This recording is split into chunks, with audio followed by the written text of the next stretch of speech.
என் ஆபத்து நாளிலே உமது முகத்தை எனக்கு மறையாதையும் உமது செவியை என்னிடத்தில் சாயும். நான் கூப்பிடுகிற நாளிலே எனக்கு தீவிரமாய் உத்தரவாரில் செய்யும். உங்க முகத்தை என்கிட்ட மறைக்காதீங்க.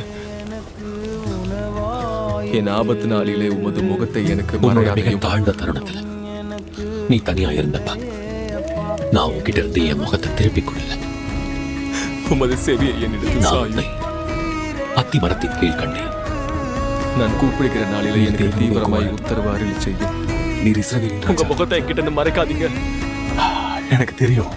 சரி, அதுக்கு அதிக நேரம் என்ன பாக்குறீங்களா? உன் அத்தி மரத்தின் கீழே கண்ட என்ன சொன்னதுனால விசுவாசிக்கிறாய். இதை விட பெரிதானவைகளை காண்பாய். யாக்கோபை போல் வானம் திறந்திருக்கிறதையும் தேவதூதர்கள் மனுஷகுமாரனிடத்திலிருந்து ஏறுகிறதையும் இறங்குகிறதையும் நீ காண்பாய்.